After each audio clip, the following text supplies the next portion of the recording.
lihat ya. Kalau misalnya hari ini ada yang terkendala nggak bisa ikutan kuliah gara-gara misalnya nggak ada kuota atau apa, kita maklumi bersama karena apa ya? Ini adalah bencana global gitu ya. Jadi semuanya merasakan kalau misalnya yang bisa berusaha untuk bergabung di kuliah online, saya sangat menghargai.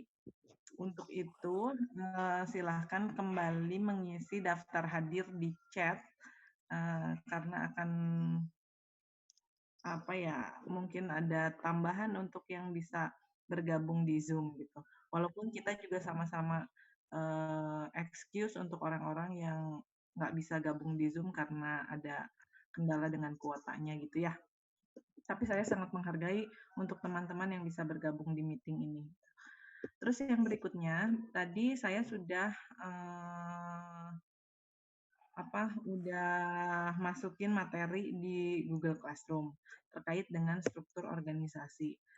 Dari materi yang sudah saya kirimkan ada 28 halaman. Apakah udah ada yang baca? Atau dilihat-lihat Bu. aja? Sudah dibaca. Sudah dibaca.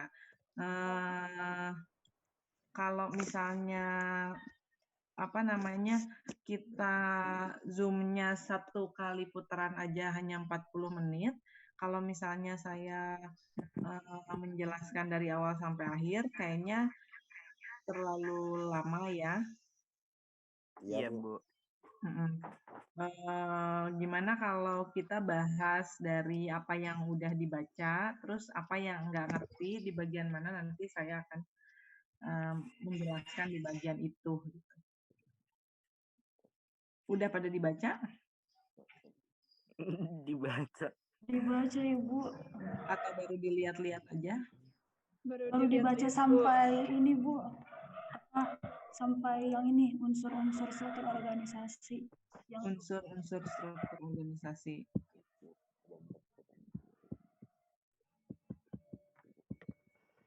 Atau saya jelaskan sekilas aja dulu ya, saya share screen ya. Ya, Bu. Saya akan menjelaskan inti-intinya. Siap, Bu.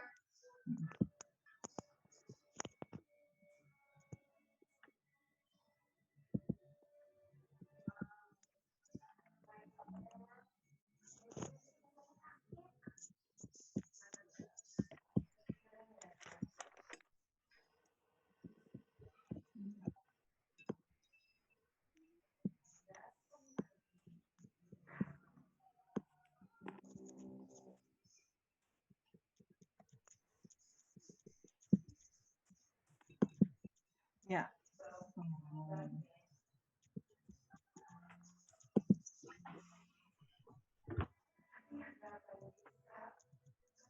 Sudah kelihatan? Sudah, Ibu. Sudah, Bu. Ya.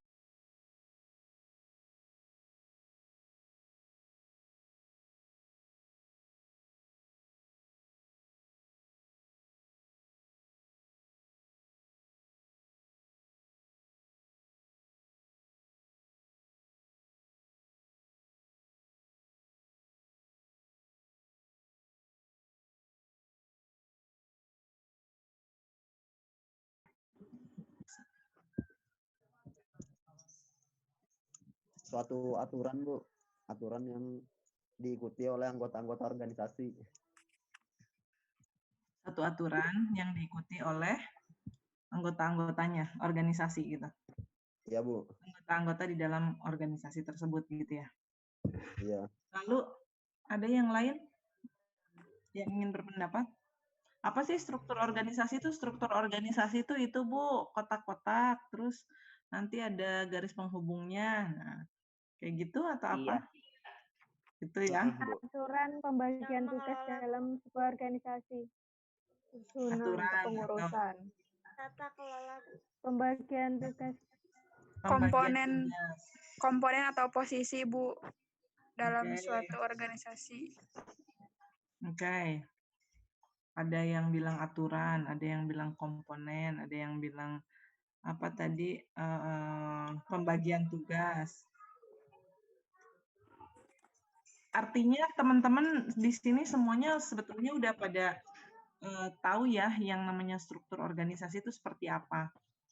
Setidaknya dulu waktu di SMA pernah lihat ada struktur organisasi di OSIS misalnya ya, atau misalnya sekarang Anda berorganisasi, misalnya, terus ada struktur organisasinya, nah gitu ya. Di situ ada kotak-kotak yang disambungkan oleh garis-garis penghubung, lalu di dalam kotak-kotak itu ada nama-nama jabatannya, di bawahnya ada nama orangnya, gitu ya. Iya. Iya, Bu. Nah, simpelnya adalah itu. Tapi sebetulnya di dalamnya, di dalam struktur organisasi itu ada apa aja sih? Nah, mungkin ini adalah pertanyaan-pertanyaan bagi Anda nanti para pekerja sosial yang pertama kali bekerja dalam organisasi yang belum dikenal. Kemungkinan besar akan bertanya tentang struktur organisasinya seperti ini nih. Yang pertama, apa sih yang menjadi tugas saya? Katanya gitu ya. Terus, kepada siapa saya bertanggung jawab? Dan siapa yang bertanggung jawab kepada saya? Ketika kita belum mengetahui struktur organisasinya, kita akan bertanya seperti ini. Gitu. Terus, pertanyaan selanjutnya, bagaimana saya menemukan informasi yang saya butuhkan untuk melakukan pekerjaan saya? Terus, sampai di sini ada 10 contoh pertanyaan dari kira-kira kalau misalnya pekerja sosial belum mengetahui struktur organisasi dalam satu organisasi yang mereka naungi gitu. Kayak misalnya di sini ada anggota BEM. Ada, Bu. Siapa? Rahmi, Dinatika. Oke. Misalnya salah satu di antara anggota BEM ini di bagian apa? Sekretaris, Bu. Oh, sekretaris. Nah, misalnya sekretaris itu yang pertama sebelum dia mengetahui struktur organisasi, pasti akan bertanya ini kan, apa sih yang menjadi tugas dan tanggung jawab saya? Gitu. Sebelum Anda melakukan rapat atau misalkan sebelum Anda melakukan pertemuan, sebelum Anda melihat bahwa oh ternyata ketua BEM-nya tuh adalah si A gitu. Si Fa ternyata misalnya ketua BEM-nya, berarti saya harus membuat laporan terkait dengan kegiatan yang saya lakukan ini kepada ketua, yaitu misalnya Siva, misalkan kayak gitu ya. Di atas saya itu ada siapa? Nah, seperti itu. Ini adalah pertanyaan-pertanyaan pekerja sosial ketika mereka menduduki satu organisasi sosial yang mereka belum tahu struktur organisasinya. Lalu yang berikutnya, nah ini. Pengertian struktur organisasi itu adalah, kalau misalkan tadi ada yang bilang, apa sih struktur organisasi? Tugas, katanya pembagian tugas. Lalu ada aturan-aturan di dalamnya, Bu, katanya gitu ya. Nah, ini adalah definisinya. Menurut Stoner dan Collins, dan Yetun, pengaturan formal dan antara hubungan dari bagian-bagian komponen serta posisi suatu perusahaan. Nah, tapi menurut Dawson, pola peran dan hubungan yang diciptakan secara sosial yang ada di dalam organisasi tersebut. Jadi yang tadi ya, jadi kalau misalnya struktur organisasi itu terbagi menjadi beberapa kotak-kotak gitu ya, itu adalah kewenangan-kewenangan, peranan, aturan, lalu kewajiban apa yang harus dia lakukan, kepada siapa dia harus melakukan tugas tersebut gitu ya. Ini ya yang pertama ya. Pengaturan formal dan antara hubungan dari bagian-bagian komponen serta posisi satu perusahaan atau satu organisasi gitu ya. Lalu yang berikutnya pola peran dan hubungan yang diciptakan secara sosial yang ada di dalam organisasi tersebut. Sampai sini ada yang mau ditanyakan dulu? Lanjut, Bu. Lanjut ya. Lalu berdasarkan pengertian tersebut, struktur tidak statis dan struktural muncul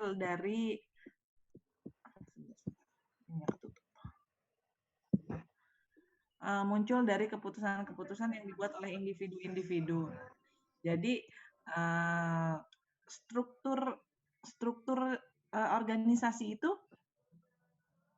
nanti keputusan-keputusannya tuh datang dari Bu, individu-individu di dalam suaranya suatu nggak jelas. organisasi. Suara Dari saya nggak jelas? jelas kok Bu, jaringannya Ana aja kali yang nggak jelas.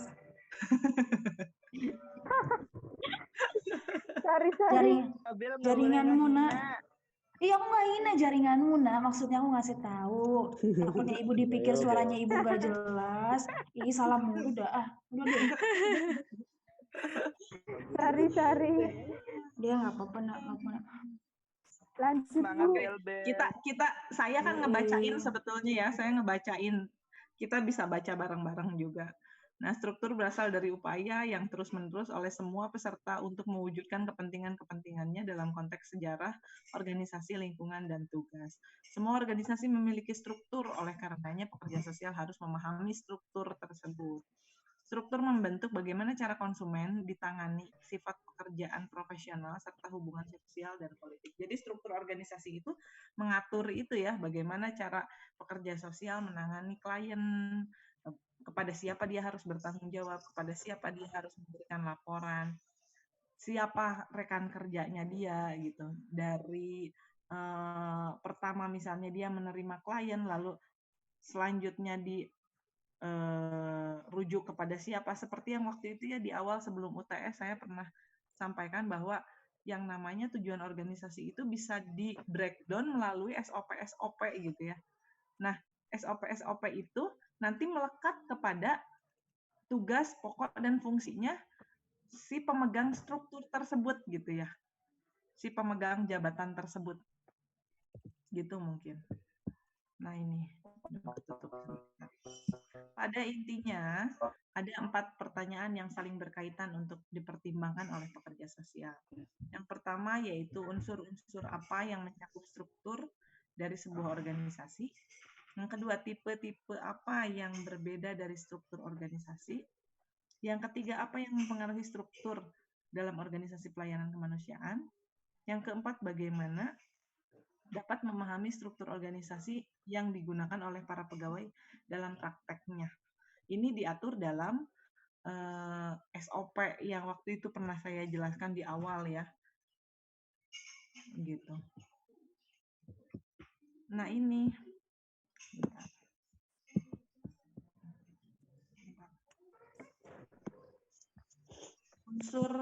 unsur-unsur struktur organisasi itu ada 4. Yang pertama yaitu peranan, yang kedua hubungan, yang ketiga aturan, dan yang keempat dokumen. Nah, peranan itu apa sih? Yang tadi sudah saya jelaskan bahwa ini tuh berkaitan dengan uraian tugas. Kalau peran itu adalah berkaitan dengan uraian tugas. Ketika misalnya satu pimpinan, Ketua Poltekkes Bandung, Direktur Poltekkes Bandung misalnya. Direktur Poltekkes Bandung itu sekarang Pak Marjuki. Pak Marjuki itu tugasnya apa aja sih? Nah, ada di situ tupoksinya nanti melekat di dalam satu jabatan tersebut. Misalnya berubah nanti bukan Pak Marjuki lagi tapi Pak Nelson misalnya jadi Direktur Poltekkes, amin ya. Lalu tugas pokok dan fungsinya tetap melekat gitu. Tugas pokok dan fungsi seorang direktur itu melekat pada struktur organisasinya, tidak terhadap orangnya gitu ya. Jadi peranan. Jadi struktur organisasi itu di mana ketika dia menduduki jabatan tersebut, otomatis peran itu melekat kepada orang tersebut gitu yang menduduki jabatan itu gitu ya. Jadi uraian tugasnya melekat pada jabatan.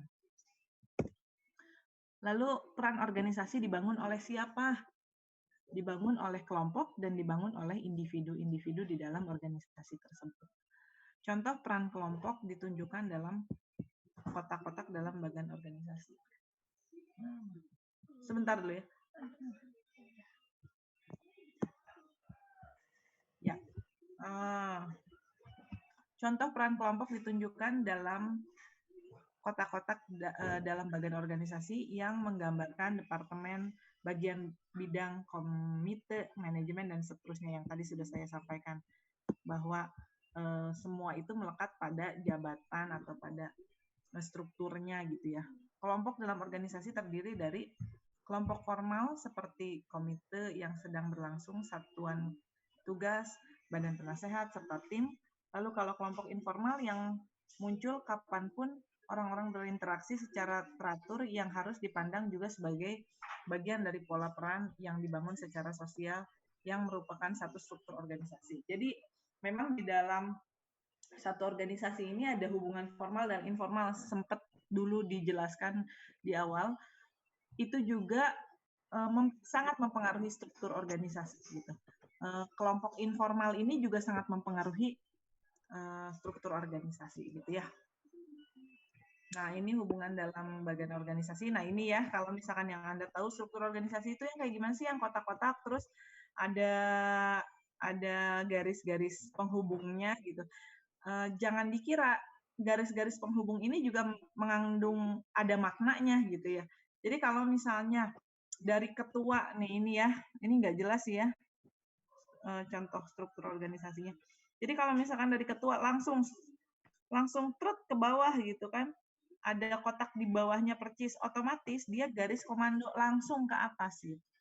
Dia hanya melaporkan pekerjaan-pekerjaannya itu ke atas. Lalu ada yang ke bawah misalnya, ada yang ke bawah juga ternyata, oh berarti dia juga, dia juga punya kewajiban untuk melaporkan kegiatan-kegiatannya ke bawah atau menampung pekerjaan-pekerjaan yang di bawah untuk ditampung oleh dia dan dilaporkan ke atas. Tapi ada yang ke samping. Nah ini ya garisnya yang ke samping. Ini juga mengandung makna juga. Bahwa dia biasanya ini adalah yang sebelah kanan dari garis panah ini, garis panah yang ke kanan ini, biasanya dia adalah ini pengawas internal atau ya pengawas internal. Jadi kalau misalkan segala sesuatu yang dilakukan oleh struktur organisasi ini harus termonitor oleh pengawas internal ini.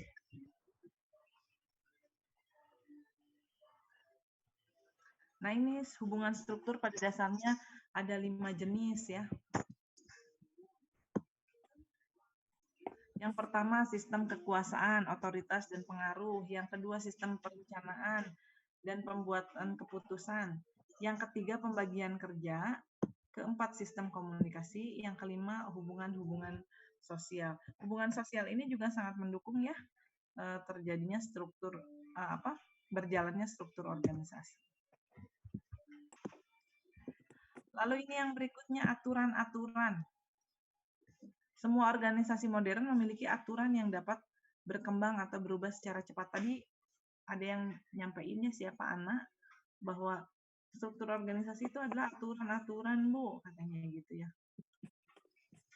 Aturan itu ada di dalam struktur organisasi. Nah ini aturan organisasi menjadi acuan dalam mencapai tujuan. Yang pada dasarnya merupakan bentuk pengendalian organisasi. Aturan-aturan ini juga dapat memberi kemungkinan prediksi kontinuitas serta perlindungan bagi anggota organisasi dan pelanggan.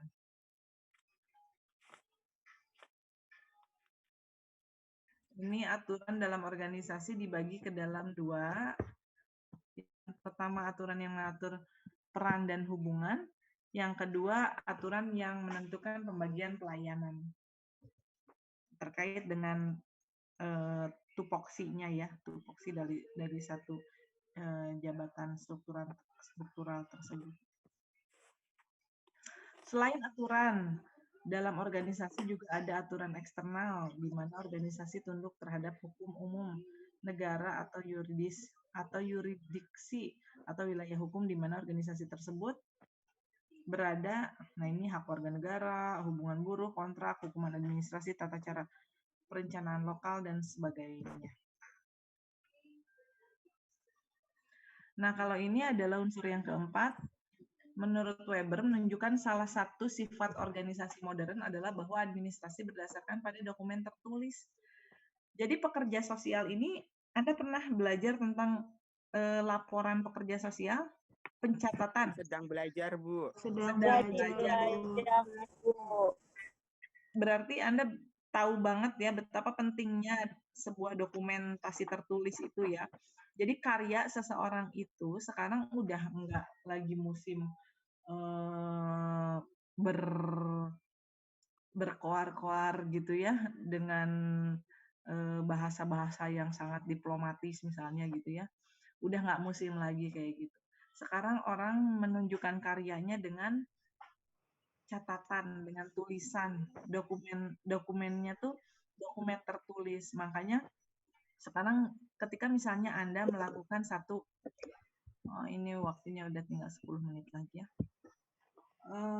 Ketika Anda misalnya melakukan satu kegiatan sosial, menghadapi klien dan sebagainya, itu harus tercatat. Karena perubahan-perubahan yang luar biasa pada teknologi informasi pada akhir abad 20 telah meningkatkan dokumen menjadi peran yang yang lebih sentral. Komputer serta pemrosesan data elektronik membuat organisasi sekarang dapat menyusun, mengumpulkan, membuat, memanggil, dan mengkomunikasikan informasi pada skala yang tidak dapat dibayangkan. Kebayang kalau misalkan Anda masih hidup di zaman dulu yang belum ada komputer, mau nyari satu file dari tumpukan Pak Nelson sudah bergabung nih. Selamat pagi, Pak. Pagi, lanjut. Selamat datang, Pak. Selamat pagi, Bapak. Pagi, tenang aja, terus ya. Iya, Pak. Lagi bahas dulu ya, Pak. Ya. Ini tapi waktunya tinggal 8 menit lagi nih. Oh gitu. Apa namanya, tadi terkait dengan komputer beserta pemrosesan data elektronik membuat organisasi sekarang dapat menyusun, mengumpulkan, membuat, menggali, dan mengkomunikasikan informasi pada skala yang tidak dapat dibayangkan. Iya, kebayang kalau misalnya komputer belum ada di masa kini gitu, Anda kalau misalkan mau cari file di tumpukan-tumpukan buku, itu kan betapa susahnya ya. Tapi sekarang dengan sangat mudahnya gitu, kalau misalkan mau cari hasil karya seseorang aja, misalnya kita sedang penelitian mencari studi literatur begitu mudahnya gitu, karena sekarang jurnal udah harus dipublish gitu ya. Nah, itu adalah hasil-hasil karya yang terdokumenkan. Begitu juga dengan pekerja sosial juga harus mendokumenkan secara tertulis terkait dengan apa yang sudah dilakukan terhadap kliennya.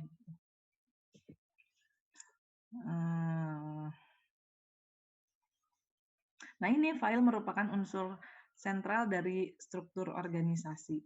File juga penting dalam membuat sejarah organisasi. File mencatat keputusan-keputusan dan diskusi yang terjadi pada pertemuan-pertemuan. Kalau misalnya di dunia medis ada rekam medis ya. Jadi misalnya kalau misalkan saya datang ke puskesmas gitu, di satu puskesmas itu begitu saya misalnya menyebutkan nama Sinta Yulianti Suyono, rumahnya di mana, terus di situ langsung kelihatan ada rekam medis saya. Oh, Sinta ini pernah sakit gatal-gatal misalnya, gara-gara makan telur misalnya. Terus Sinta ini pernah batuk-batuk. Oh, ternyata batuk-batuknya itu juga karena makan telur, sehingga untuk menentukan obat yang saya minum atau treatment yang saya dapatkan, itu berarti yang tidak mengandung telur misalnya gitu.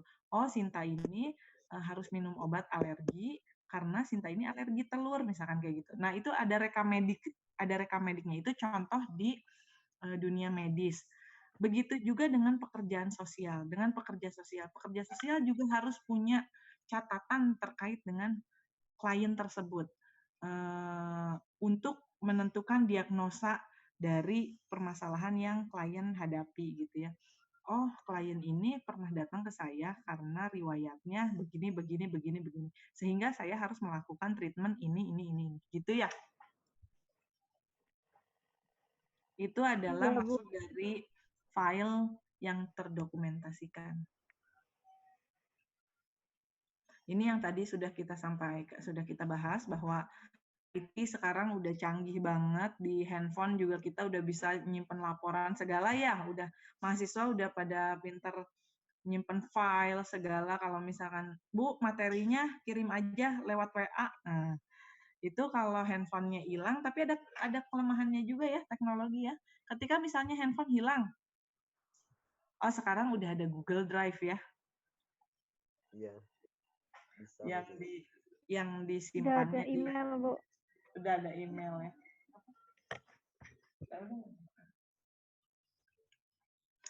Iya ya, udah ada email, semuanya udah ditransfer ke email. Oh iya, boleh ada yang membantu saya bisa copy paste dari chat nggak? Copy Yang paste mengisi gimana, Bu? mengcopy ini apa namanya partisipan kita, tapi yang ada di chat. Screenshot aja, Bu. Oh, saya aja deh bentar. Saya mau ini dulu ya. Nah, dari apa yang sudah disampaikan barusan, ini waktunya tinggal 4 menit lagi. Dari yang sudah disampaikan barusan, ada yang ingin ditanyain dulu? Bu, Putri mau tanya. Ya, gimana Put? Tadi kan ada hubungan sosial yang mempengaruhi struktur organisasi kan, Bu?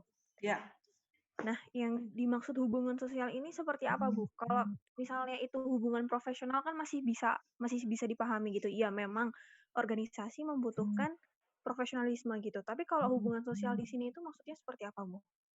ya. Di awal dulu ya, pernah kita bahas tentang hubungan informal dan hubungan formal di dalam satu organisasi pelayanan kemanusiaan gitu ya. Ketika kita melakukan hubungan formal, yaitu yang ada di struktur organisasi. Ketika saya melaporkan pekerjaan saya kepada Pak Nelson misalnya, atau kami semua melaporkan kegiatan kami kepada Direktur Poltekkes misalnya, itu adalah hubungan secara struktur organisasi, hubungan formal. Tapi kalau misalnya hubungan sosial, ketika kami misalnya berteman di kantor, saya dengan Pak Nelson yang sama-sama dosen misalnya, saya sangat menghargai Bapak sebagai dosen senior misalnya begitu ya. Nah, itu juga sangat mempengaruhi struktur karena bekerja di dalam organisasi ketika misalnya hubungan informalnya tidak baik, maka itu akan mempengaruhi struktur menjadi nggak bagus gitu jalannya gitu. Paham nggak? Barusan siapa yang nanya ya? Putri, Bu. Oh, Putri, sorry. Gitu, Put. Jadi kalau misalnya saya hanya berhubungan secara formal saja dengan pimpinan saya di organisasi, saya hanya berbicara kepada dia terkait dengan pekerjaan-pekerjaan saya aja. Betapa di awal sebelum UTS kita sempat bahas betapa mengerikannya gitu satu organisasi itu kalau misalnya kita hubungan formal saja gitu yang dilakukan di dalam satu organisasi tersebut.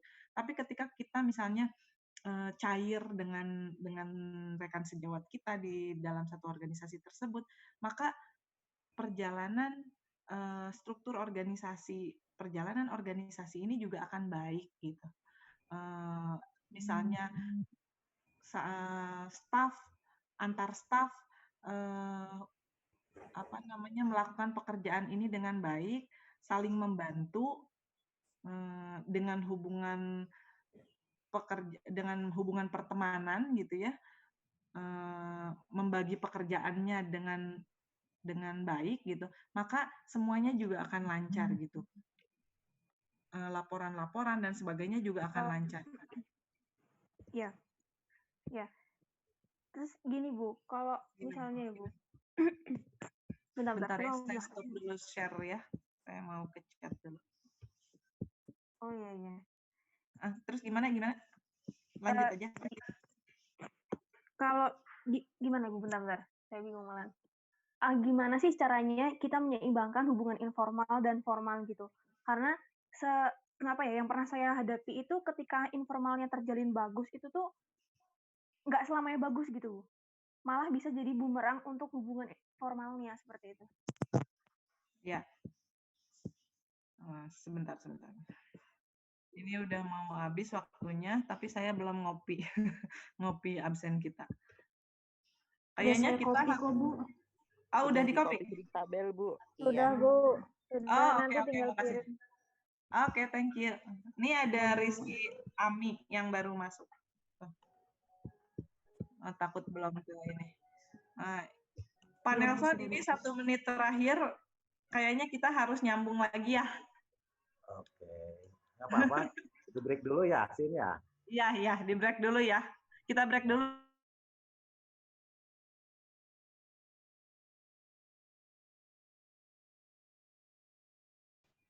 Nggak usah lah, yang tadi aja udah ya. Oke.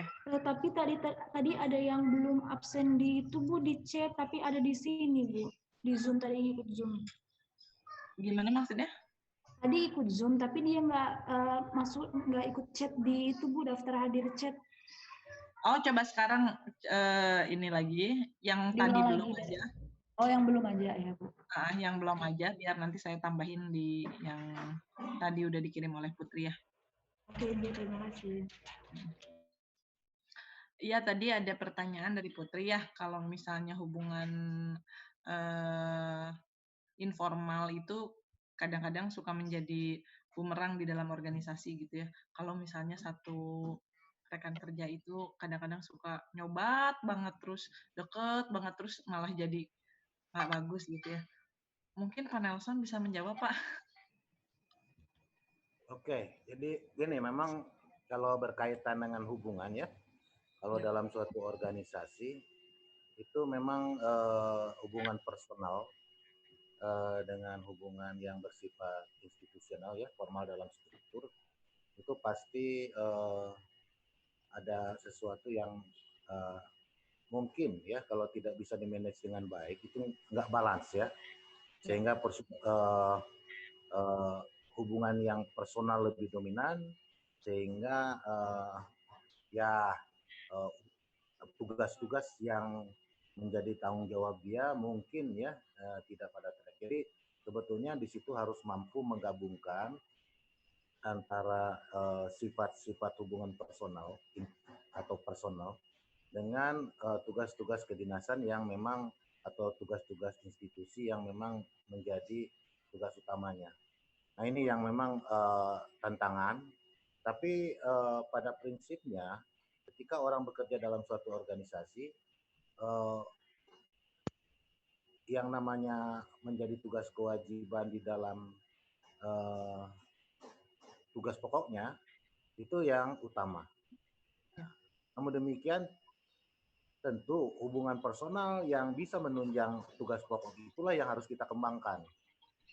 Nah, itu yang mungkin yang perlu kita lakukan. Misalnya contoh lah ya, mahasiswa.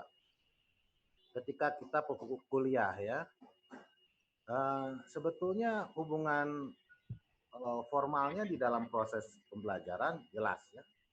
Namun demikian hubungan-hubungan personal yang mungkin juga sehingga pemahaman tentang quality orang, quality mahasiswa itu menjadi lebih baik. Oh iya ya, artinya itu yang membuat sehingga proses pembelajaran lebih kuat lagi ya. Ya. Misalnya di dalam tugas utamanya mungkin nggak ada memotivasi seseorang untuk lebih berkinerja ya.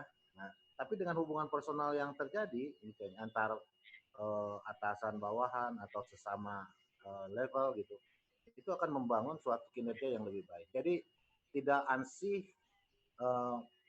yang menjadi tugas formal di dalam suatu struktur itu kita ansih ke sana.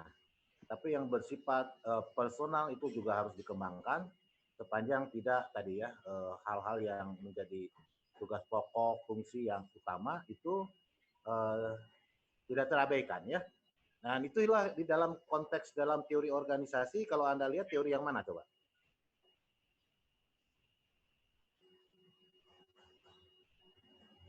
Gimana, Yang Pak? humanis mungkin ya, Pak.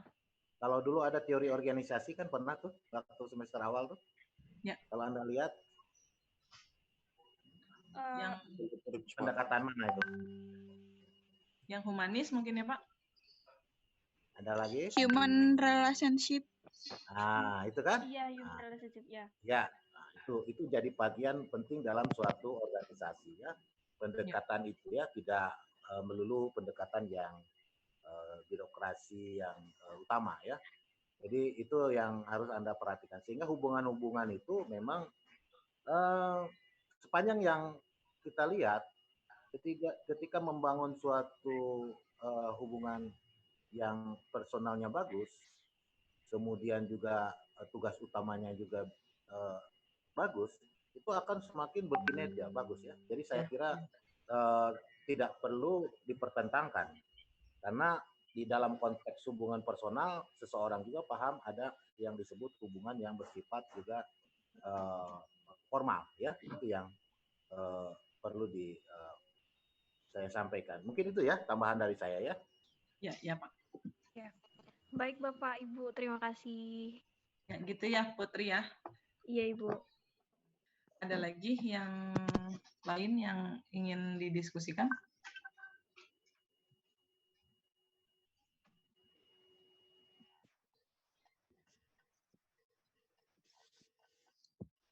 Kita masuk lagi ke materinya ya.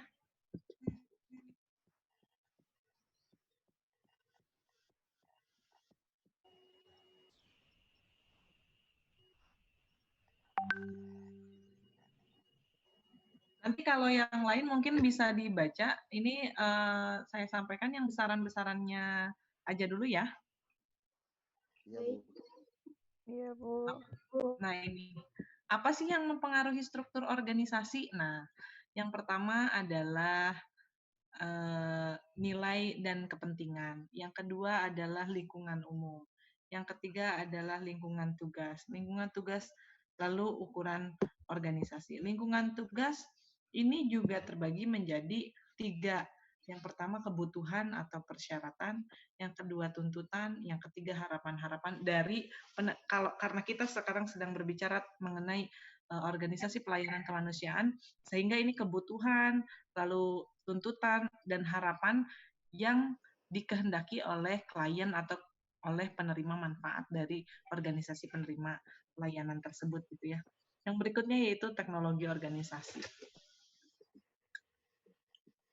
Nah ini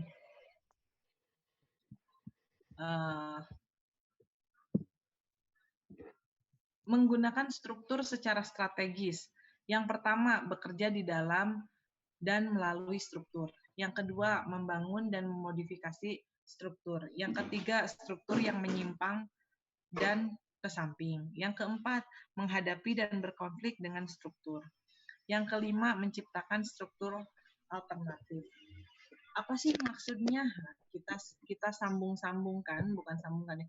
Kita kelompokkan terhadap tadi struktur organisasi itu mengandung empat hal. Yang pertama yaitu peran, yang kedua aturan, yang ketiga hubungan, yang keempat dokumen. Nah, jika bekerja di dalam dan melalui struktur, perannya seperti apa sih? Perannya memahami harapan organisasi.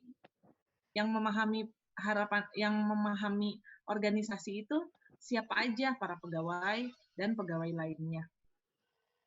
Yang kedua, aturan atau rules.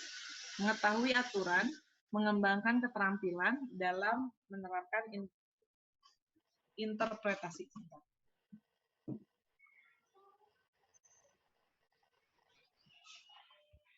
Lalu yang ketiga yaitu hubungannya. Memahami dan menggunakan otoritas yang sah, menggunakan kekuatan dan pengaruh melalui sistem dan proses yang ada.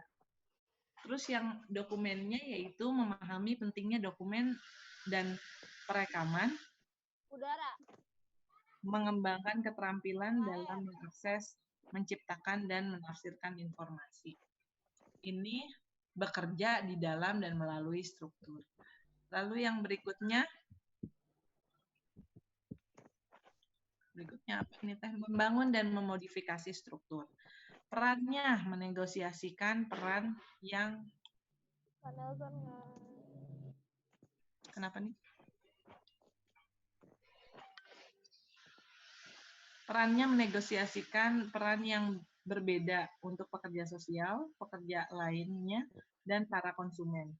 Aturannya bekerja terhadap aturan-aturan yang berubah, tetapkan presiden baru, lalu hubungannya ubah hubungan yang melibatkan konsumen, profesional, struktur, peluang, dan partisipasi. Lalu dokumennya mengembangkan sistem dokumen yang berbeda, gunakan dokumen yang ada secara inovatif. Ini jika membangun dan memodifikasi struktur. Yang berikutnya, struktur menyimpang dan ke samping. Apa sih maksudnya? Nah, jika dilihat dari perannya, menampilkan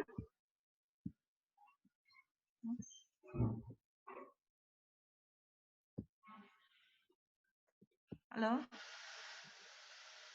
Halo Bu. Halo, Bu. masih ada ya?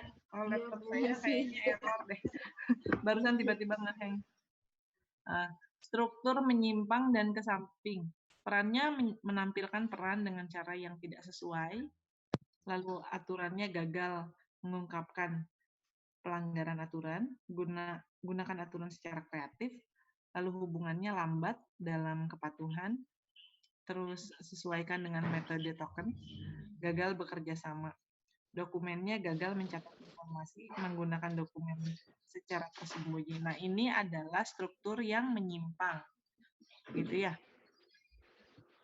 Ketika ada penyimpangan, maka inilah yang terjadi terhadap perannya, terhadap aturannya, terhadap hubungannya, dan terhadap dokumennya. Aduh, ini laptop saya kok jadi nge-hang ya?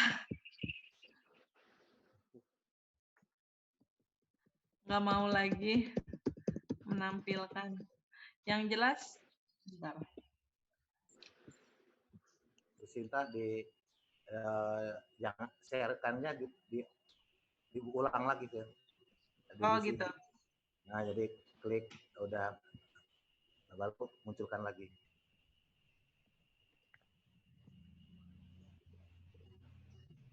Sharingnya gitu, share screen-nya itu harus gitu.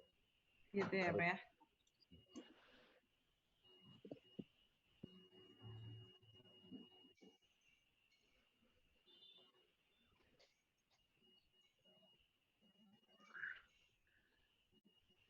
Nah, lalu yang berikutnya menghadapi dan berkonflik dengan struktur. Bagaimana perannya? Perannya menolak untuk melakukan peran yang ditentukan, mengundurkan diri dari organisasi.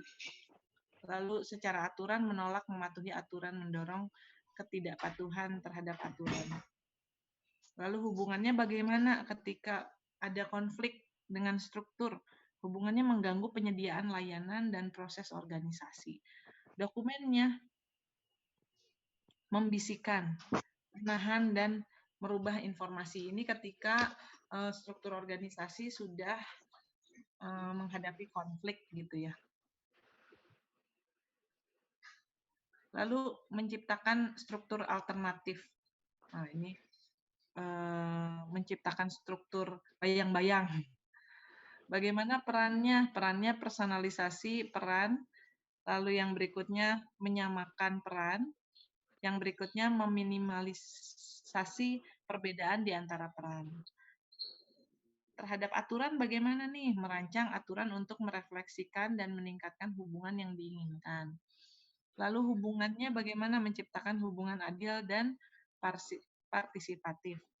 Lalu secara dokumen, membuat dokumen yang terbuka dan dapat diakses. Ketika tadi satu organisasi sudah mengalami konflik, maka yang dilakukan harus menciptakan struktur alternatif gitu. Jadi kita struktur yang awal menjadi patokan, tapi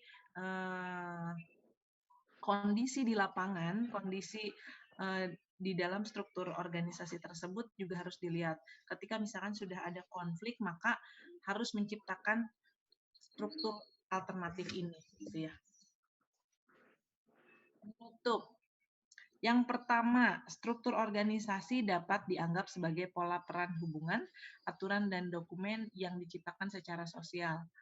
Yang kedua, struktur itu lebih dinamis daripada statis yang dibuat oleh para peserta dan dibentuk lingkungan dan tugas-tugas organisasi. Yang ketiga, ada 4 unsur dalam struktur yang meliputi peran, hubungan, aturan, dan dokumen yang tadi ya. Yang keempat, faktor kunci yang mempengaruhi struktur organisasi adalah lingkungan, umum dan tugas, teknologi, ukuran, serta nilai dan kepentingan. Yang kelima yaitu pekerja sosial harus dapat menggunakan struktur organisasi dalam melakukan prakteknya. Sehingga pekerja sosial juga nggak berjalan sendiri atau pekerja sosial juga nggak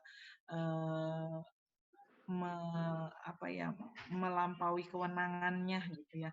Jadi melakukan tugas pokok dan fungsinya sesuai dengan perannya. Gitu. Itu saja mungkin. Thank you. Itu saja mungkin materi pada pagi hari ini. Lalu ada yang ingin didiskusikan lagi dari apa yang barusan sudah disampaikan? Mau minta tolong lagi ya yang chat berikutnya ini minta di copy dan di paste di itu di. Iya, Ibu. Thank you. Iya, Bu, sama-sama. Tadi ada yang mau tanya, siapa? Enggak.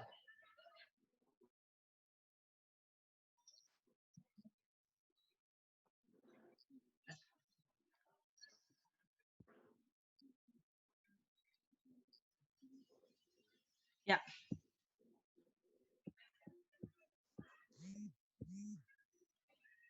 Barusan yang bertanya adalah Alex Limbong. Toto, Bu. Besok. Oh, ada sistem token ya? Ya, yang tadi. Oke. Selanjutnya.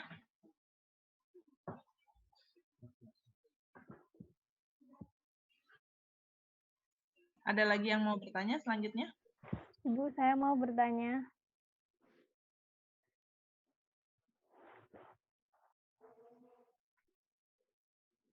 Halo, Bu. Ya, silakan. Silakan yang mau bertanya, anak-anak. Bu, saya mau bertanya berapa waktu ideal seseorang itu menduduki sebuah jabatan itu berapa sih, Bu? Waktu lamanya. Biasanya kan kalau terlalu lama nanti bisa berdampak negatif juga berdampak positif seperti itu. Batas idealnya itu berapa, Bu? Batas ideal seorang menduduki jabatannya. Ibu, saya mau bertanya, Bu. Ya, silakan. Memperjelas saja, Bu, tadi di materi poin dokumen yang menghadapi dan berkonflik dengan struktur, sama yang struktur yang menyimpang dan kesamping pada poin dokumen, ada yang menggunakan dokumen secara tersembunyi dan ada yang membisikkan. Itu maksudnya apa ya, Bu? Boleh dijelaskan lagi, Bu? Terima kasih.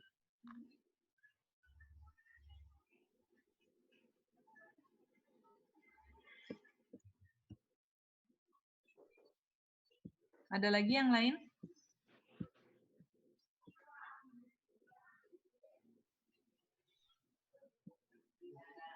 Yang lain masih ada lagi yang ingin disampaikan, ditanyakan?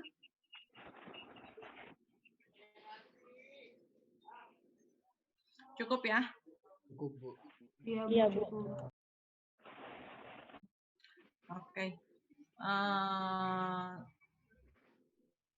Mungkin masih ada Pak Nelson bergabung. Alhamdulillah. Kita tanya langsung ya ke Pak Nelson ya. Bapak.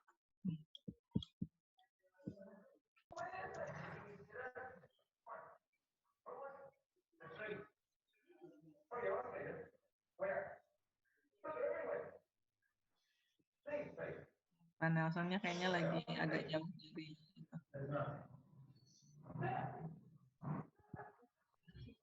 dari laptop. Oke. Saya akan mencoba menjawab yang tadi dulu ya, yang batas orang menduduki jabatan. Nah, ini Pak Nelson. Pak, kita udah tunggu Pak, udah ada pertanyaan, udah ada 3 pertanyaan dari mahasiswa. Yang pertama tadi terkait dengan struktur organisasi yang berkaitan dengan token dari Besto tadi.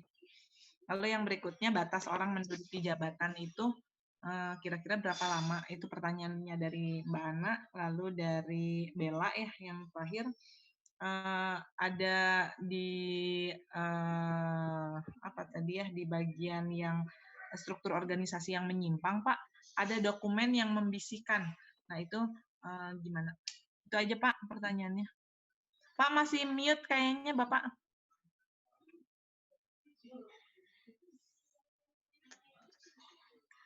Oke. Ya. Tadi yang pertama itu apa tadi tuh? Yang token, Pak. Sebentar. Token. Ya. Oke. Maksudnya apa itu? Sebentar. Atau Besto bisa jelasin lagi pertanyaannya? Bentar, saya nyari dulu ininya, slide-nya.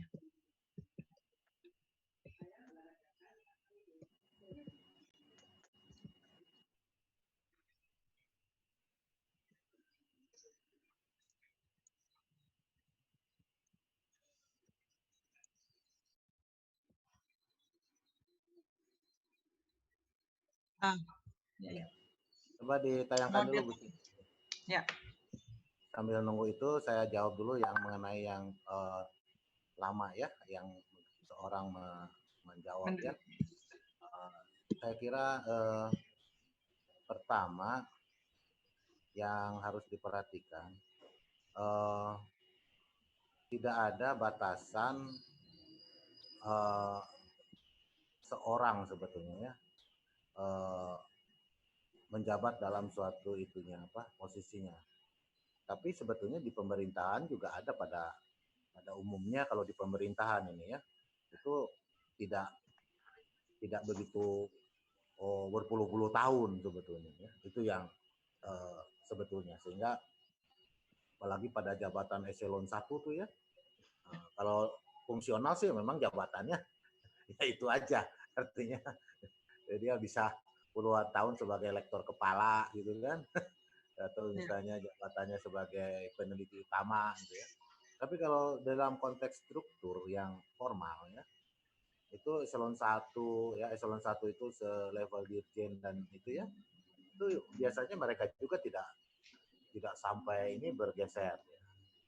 Ada yang namanya tour of duty lah ya supaya tidak terlalu jenuh dengan pekerjaannya dan juga menambah pengalaman-pengalaman yang lebih kompleks ya sehingga itu yang sering dilakukan. Jadi jarang sampai orang jadi kepala dinas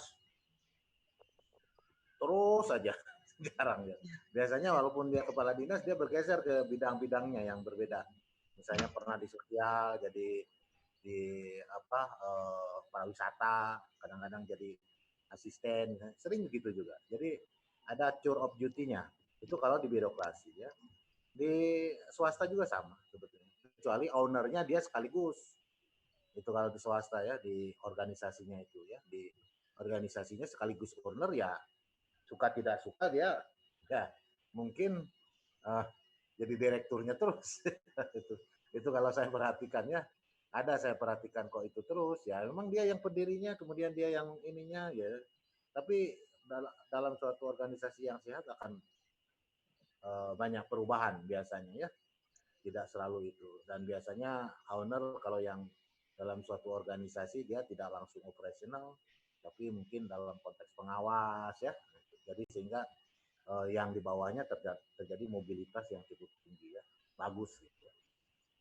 Saya kira ini pertanyaan cukup baik ya jadi tidak ada yang mengatur secara tapi di birokrasi ada di birokrasi biasanya ada sekian tahun dia pasti dirotasi lah 5 tahun kurang dari itu kalau nggak berkinerja juga terjadi perubahan seperti itu ya itu yang kedua ya pertanyaan siapa tadi tuh pertanyaannya anak ya terima kasih Pak ya.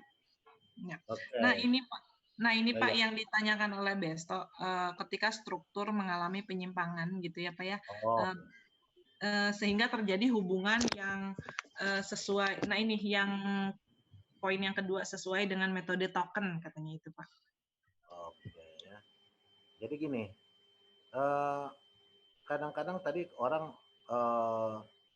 melakukan suatu peran ya atau aturan dan sebagainya bekerja di dalam struktur yang ya tidak ya sesuai, maka perannya juga ya tidak matching misalnya. Ini yang saya contohkan gini ya. Ketika struktur misalnya di dalam suatu organisasi itu misalnya untuk rehabilitasi untuk korban laksa, ini contoh lah. Ya. Maka disusunlah struktur yang ada di situ misalnya layanan untuk misalnya yang sebetulnya tidak utama gitu ya. Layanan untuk misalnya buka bengkel ya, keterampilan bengkel, walaupun ada dihubung-hubungkan ada, tapi untuk rehab sebetulnya nggak banget gitu ya. Nah, kemudian ditempatkanlah Peksos di situ, maka ya peran yang akan dilakukan apa? Jadi ada struktur yang diciptakan yang memang tidak match juga gitu ya, yang menyimpang ya, nyamping yang sebetulnya termasuk jarang sebetulnya ya, termasuk jarang. Artinya ketika kita akan mendesain suatu struktur termasuk merekrut orang bekerja di dalam suatu struktur organisasi, biasanya kita lakukan the right man and the right place. Sehingga hal yang seperti ini ada tapi ya jarang lah gitu ya.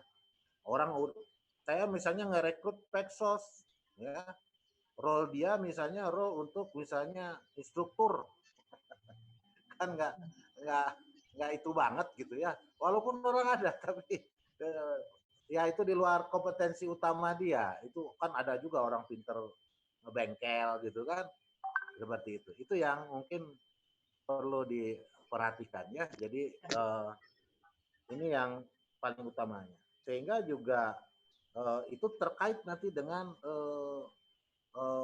aspek hubungan, aturan, termasuk pendokumentasian. Bagaimana saya mendokumentasikan sesuatu yang memang itu di luar kompetensi saya. Ya.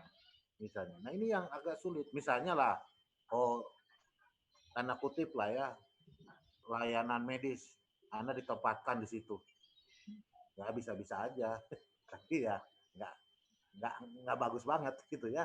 Di layanan medis, karena harusnya dokter atau perawat atau bidan atau tenaga-tenaga kesehatan masukkan kita gitu kan.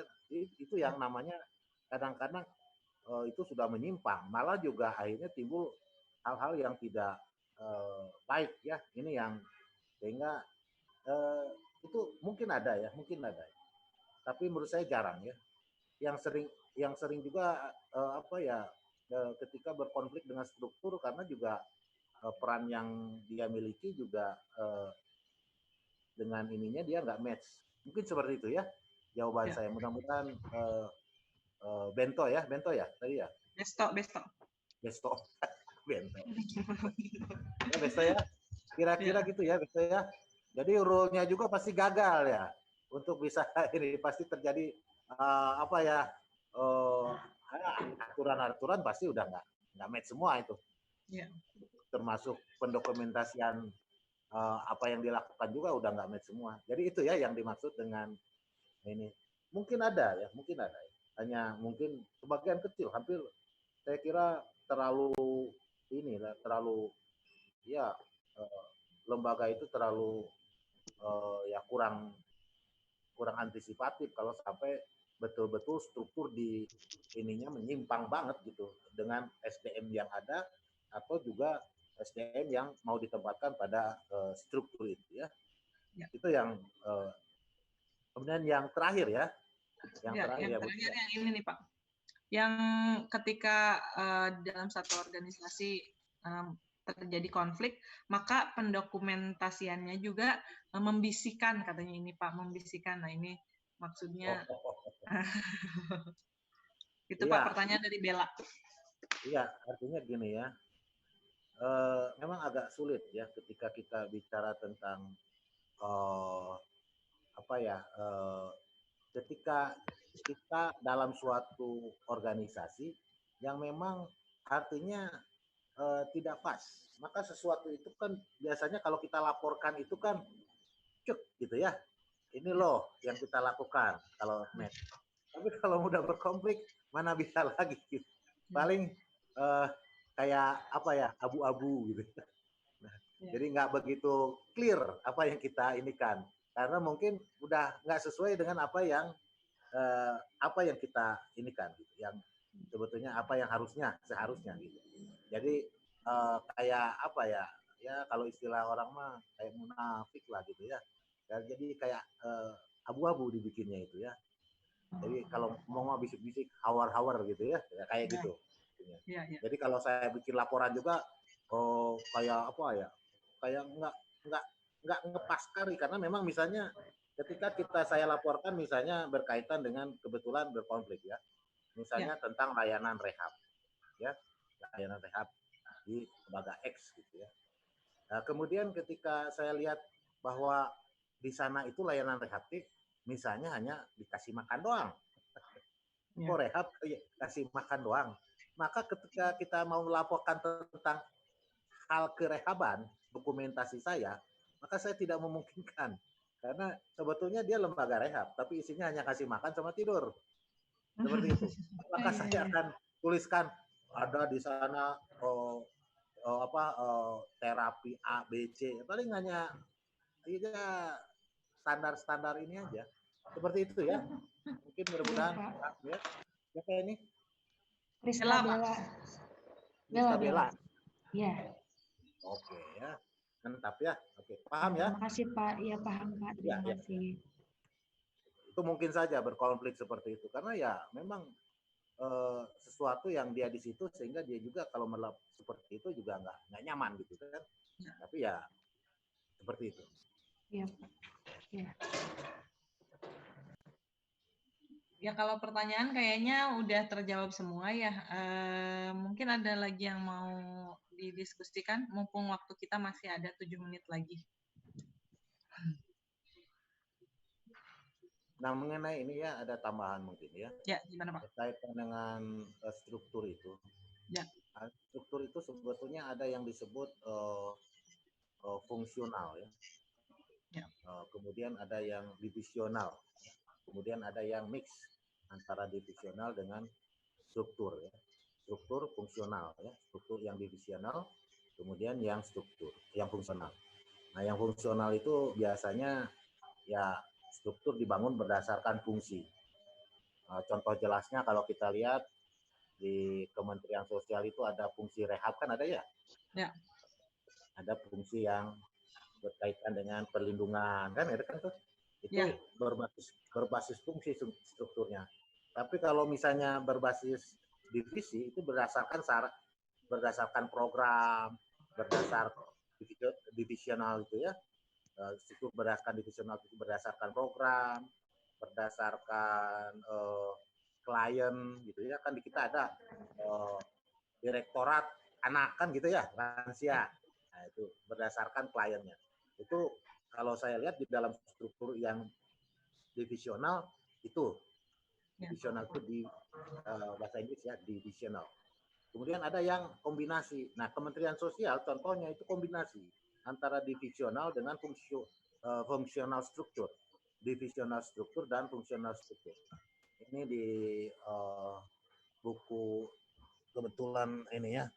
Kayaknya ada di perpustakaan kalau mahasiswa mau baca itu di Management of Human Services ya. Di halaman ini karangannya Lewis Packard ya, Management of Human Service Program. Itu khusus untuk yang halaman 100 itu bicara tentang desain organisasi atau organization design ya. Nah, itu ada disebut organisasional struktur itu adalah fungsional struktur, divisional struktur, kemudian matriks struktur. Nah, matriks struktur itu adalah kombinasinya dia di dua hal itu ya. Itu yang mungkin tambahannya. Mudah-mudahan bisa menjadi suatu wawasan ya bagi kalian ya. Termasuk kewilayahan tadi geografik itu ke divisional ya. Jadi ada 3 ya, 3 tapi yang ketiga itu sebetulnya gabungan antara fungsional struktur dengan divisional struktur ya. Kalau kita lihat di dalam buku Management of Human Service dari Lewis dan Packard ya, itu yang saya kira bagus kalau Anda lihat di bukunya ya sebagai tambahan untuk pemahaman tentang struktur. Nah, ini yang nanti kita harapkan mahasiswa bisa mengeksplor juga ya dari buku-buku utamanya ya. Mungkin itu ya, Bu Sinta ya. Nah. Iya, iya Pak. Iya Pak, ini karena tadi memang belum dibahas ya Pak ya, jenis-jenis struktur ini yang barusan Bapak sampaikan, sehingga materi kita di pagi ini. Oke, yang lain ada yang masih ingin didiskusikan?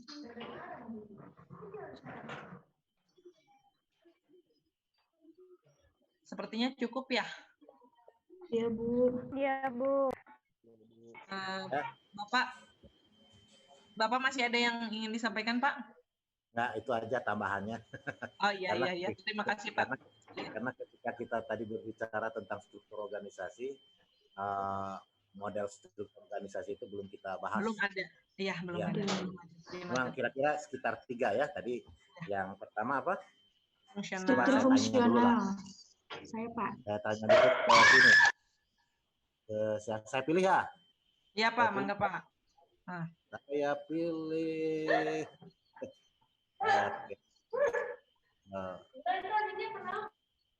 Safa. Safa. Iya Pak. Ya, Safa. Ya. Ayo jawab, Safa. Struktur terbagi menjadi 3. Yang pertama itu ada fungsional, berdasarkan struktur itu berdasarkan fungsi. Seperti kayak Kemensos itu ada fungsi rehabilitasi, terus ada fungsi pemberdayaan seperti itu. Terus kemudian ada struktur divisional, struktur organisasi berdasarkan program. Kemudian ada struktur organisasi mix atau campuran. Contohnya itu Pak Kemensos. Iya ya, bukan Kemensos saja. Jadi yang divisional itu tidak hanya program saja ya, berbasis proses ya, tahapan itu ya, itu juga ke situ. Kemudian kan berbasis klien tadi yang saya bilang kan ada di kita juga. Kalau Bu Sinta dulu direktorat apa ya Bu Sinta pernah dulu ya? Saya di PPSDBS Pak. Oh beda ya. Nah, itu pengumpulan dan pengelolaan sumber dana bantuan sosial. Nah itu berdasarkan program. Iya. Nah itu. Jadi itu yang berdasarkan divisional itu program, kemudian proses, kemudian klien, kemudian berdasarkan geografis. Makanya sekarang ada fakir miskin, perkotaan itu geografis itu, gitu ya. Oke. Ya. Betul. Kemudian kalau yang mix itu campuran 2 itu. Jadi matrik namanya ya, campuran itu. Jadi fungsional, divisional, matrik. Yang matrik itu campuran dua organisasi itu, dua bentuk struktur itu. Saya kira itu tambahan saya. Rupanya didengarkan juga oleh Safa ya. Iya Pak. Didengar oleh semua Pak. Ini bunga apa nih gambarnya nih? Kaktus. Iya kaktus. Ini kalau buat apa foto-foto gini tuh di mana yang di set-nya itu ya? Saya malah sering pakai tapi nggak pernah ngeset itu. Apa di setnya di mana ini? Foto-foto yang kayak gini. Di ini Pak, di Bapak ininya di apa namanya? Pas login-nya ya, pas login-nya Bapak atur profil Pak. Oh, pas login ya. Iya. Oke, itulah sering pakai tapi nggak saya perhatikan. Iya. Baik. Iya baik. Saya mau tanya mahasiswa ya, kalau misalnya Anda tidak videonya muncul, itu paket datanya lebih hemat atau lebih sama aja dengan posisi mute? Sama aja Pak. Sama aja Pak. Oh, sama aja kayaknya Pak. Sama aja Pak. Jadi kalaupun kalian misalnya tampil wajahnya ya, termasuk hanya suaranya